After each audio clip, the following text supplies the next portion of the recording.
नमस्ते। अहलन व सहलन। ये युवा जोश, आपकी एनर्जी,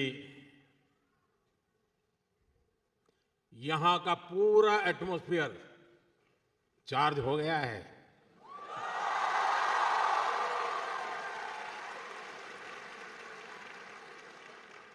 मैं उन सब भाई बहनों को भी नमस्कार करता हूं जो जगह की कमी के कारण इस हॉल में नहीं है और पास के हॉल में वो स्क्रीन पर ये प्रोग्राम लाइव देख रहे हैं।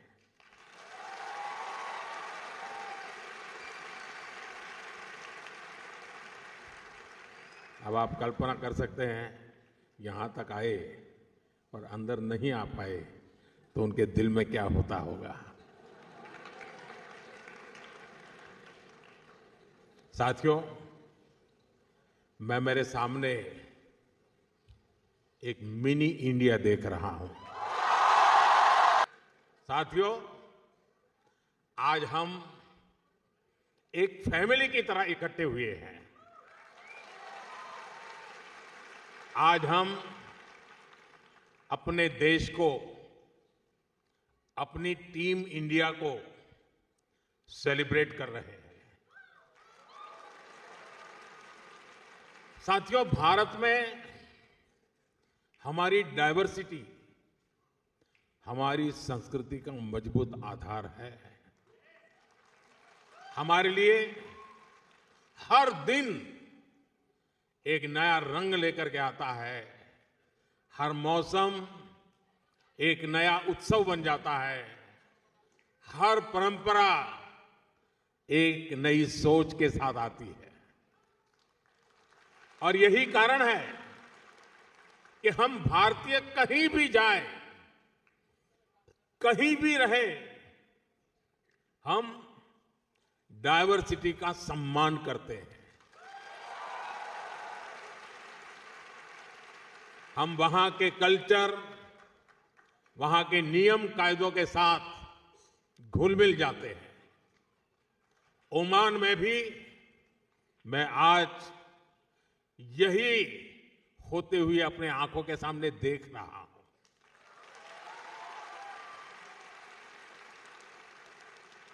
ये भारत का डायस्पोरा को एग्जिस्टेंस का, कोऑपरेशन का एक लिविंग एग्जाम्पल बना हुआ है। साथियों, भारत की इसी समृद्ध सांस्कृतिक विरासत का एक और अद्भुत सम्मान हाल ही में मिला है। आपको शायद पता होगा, यूनेस्को ने दिवाली को इंटेजिबल कल्चरल हेरिटेज ऑफ ह्यूमैनिटी में शामिल किया है।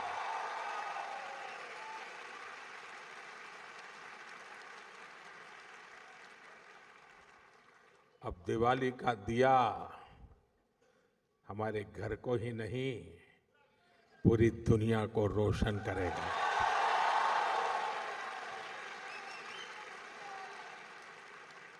यह दुनिया भर में बसे प्रत्येक भारतीय के लिए गर्व का विषय है। दिवाली की यह वैश्विक पहचान हमारी उस रोशनी की मान्यता है जो आशा, सद्भाव और मानवता के संदेश को, उस प्रकाश को फैलाती है। साथियों, आज हम सब यहां भारत ओमान मैत्री पर्व भी मना रहे हैं।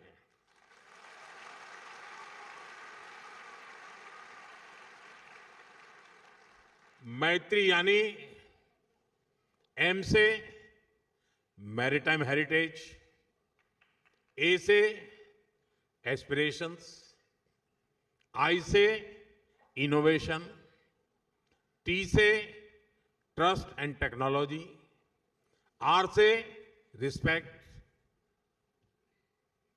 आई से इंक्लूसिव ग्रोथ,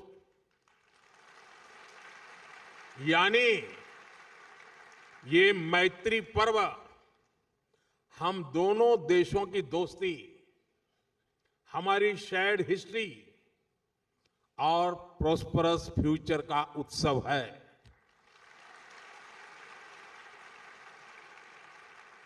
भारत और ओमान के बीच शताब्दियों से एक आत्मीय और जीवंत नाता रहा है। इंडियन ओशन की मॉनसून विंड्स ने दोनों देशों के बीच ट्रेड को दिशा दी है। हमारे पूर्वज लोथल, मांडवी और ताम्रालिप्ति जैसे पोर्ट से लकड़ी की नाव लेकर मस्कट, सूर और सलाला तक आते थे। और साथियों, मुझे खुशी है कि मांडवी टू मस्कट इन ऐतिहासिक संबंधों को हमारी एम्बेसी ने एक किताब में भी समेटा है। मैं चाहूंगा कि यहां रहने वाला हर साथी, हर नौजवान इसको पढ़े और अपने ओमानी दोस्तों को भी एक गिफ्ट करे। अब आपको लगेगा कि स्कूल में भी मास्टर जी होमवर्क देते हैं और इधर मोदी जी ने भी आप करके होमवर्क दे दिया। साथियों, एक किताब बताती है कि भारत और ओमान सिर्फ ज्योग्राफी से नहीं बल्कि जनरेशन से जुड़े हुए हैं। और आप सभी सैकड़ों वर्षों के इन संबंधों के सबसे बड़े कस्टोडियन हैं। साथियों, मुझे भारत को जानिए क्विज में ओमान के पार्टिसिपेशन के बारे में भी पता चला है। ओमान से 10,000 से अधिक लोगों ने इस क्विज में पार्टिसिपेट किया। ओमान ग्लोबली 4th पोजीशन पर रहा है, लेकिन मैं ताली नहीं बजाऊंगा। अरे ओमान तो नंबर 1 पे होना चाहिए।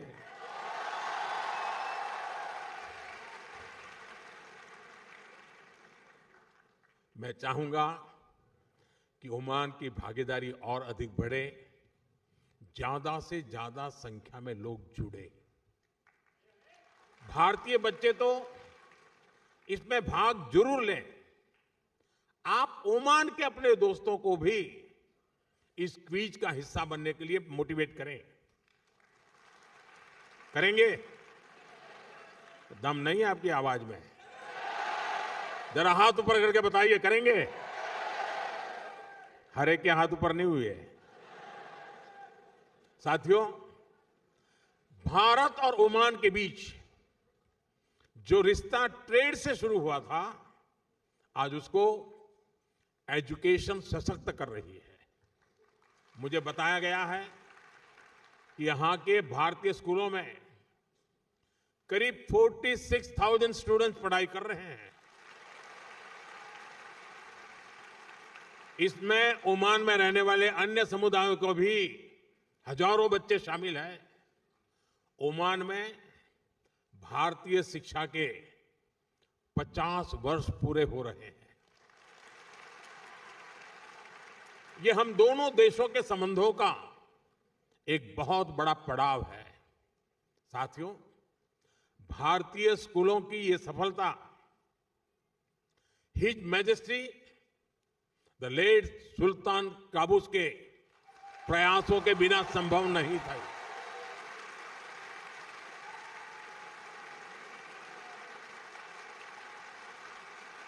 उन्होंने इंडियन स्कूल मस्कत सहित अनेक भारतीय स्कूलों के लिए जमीन दी और जरूरी मदद की। इस परंपरा को हिज मैजेस्टी सुल्तान हैथम ने आगे बढ़ाया।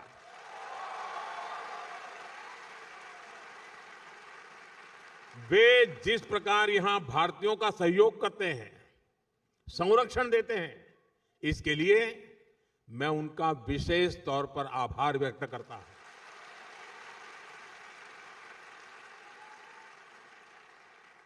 साथियों, आप सभी परीक्षा पे चर्चा कार्यक्रम से भी परिचित है।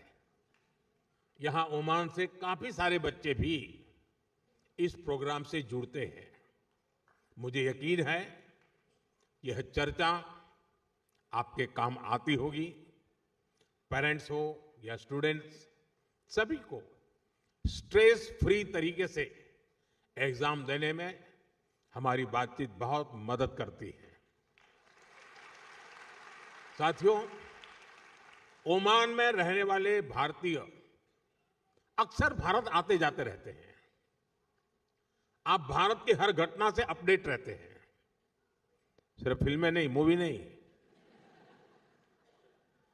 आप सभी देख रहे हैं कि आज हमारा भारत कैसे प्रगति की नई गति से आगे बढ़ रहा है।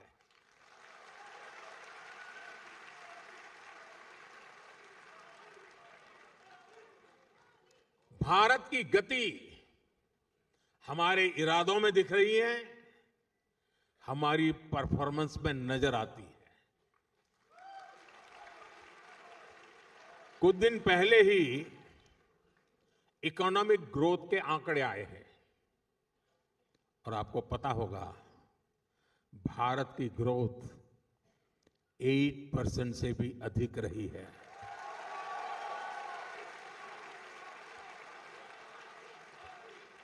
यानी भारत लगातार दुनिया की फास्टेस्ट ग्रोइंग मेजर इकोनॉमी बना हुआ है। और ये तब हुआ है जब पूरी दुनिया चुनौतियों से घिरी हुई है। दुनिया की बड़ी बड़ी इकोनॉमीज कुछ ही % ग्रोथ अचीव करने के लिए तरस गई है, तरस। लेकिन भारत लगातार हाई ग्रोथ के पथ पे चल रहा है। ये दिखाता है कि भारत का सामर्थ्य आज क्या है। साथियों, भारत आज हर सेक्टर में, हर मोर्चे पर अभूतपूर्व गति के साथ काम कर रहा है। मैं आज आपको बीते 11 साल के आंकड़े देता हूं। आपको भी सुनकर गर्व होगा ना? सच में होगा। यहां क्योंकि बहुत बड़ी संख्या में स्टूडेंट्स और पेरेंट्स आए हैं, तो मैं शुरुआत में शिक्षा और कौशल सेक्टर से ही बात करूंगा। बीते 11 साल में भारत में हजारों नए कॉलेज बनाए गए हैं। आईआईटी की संख्या 16 से बढ़कर 23 हो चुकी है। 11 वर्ष पहले भारत में 13 आईआईएम थे, आज 21 है। इसी तरह एम्स की बात करूं तो 2014 से पहले सिर्फ 7 एम्स ही बने थे, आज भारत में 22 एम्स हैं। मेडिकल कॉलेज 400 से भी कम थे, आज भारत में करीब 800 मेडिकल कॉलेज है।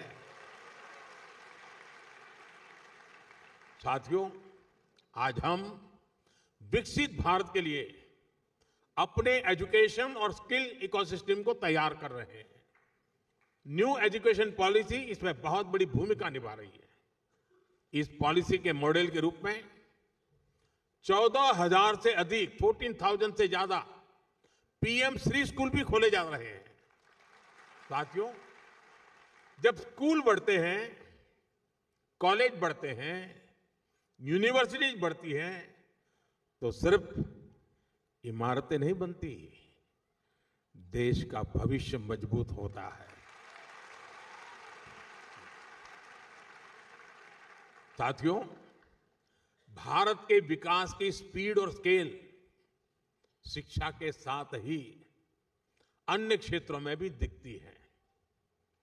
बीते 11 वर्षों में हमारी solar energy installed capacity 30 time बढ़ी है, 30 गुना बढ़ी है। सोलर मॉड्यूल मैन्युफैक्चरिंग 10 गुना बढ़ी है, 10 टाइम।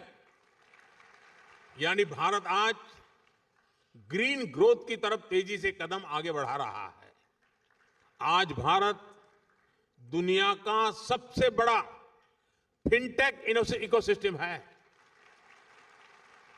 दुनिया का दूसरा सबसे बड़ा स्टील प्रोड्यूसर है। दूसरा सबसे बड़ा मोबाइल मैन्युफैक्चरर है। अब आपके जेब में मोबाइल होगा तो लिखा होगा मेड इन इंडिया।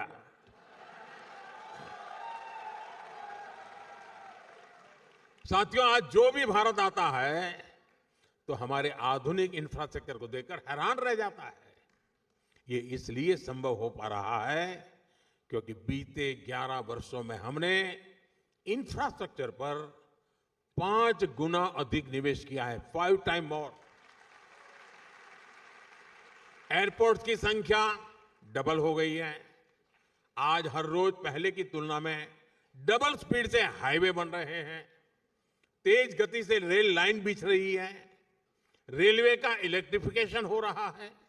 साथियों, ये आंकड़े सिर्फ उपलब्धियों के ही नहीं हैं, ये विकसित भारत के संकल्प तक पहुंचाने वाली सीढ़ियां हैं। 21वीं सदी का भारत बड़े फैसले लेता है, तेजी से निर्णय लेता है, बड़े लक्ष्यों के साथ आगे बढ़ता है और एक तय टाइमलाइन पर रिजल्ट लाकर ही दम लेता है।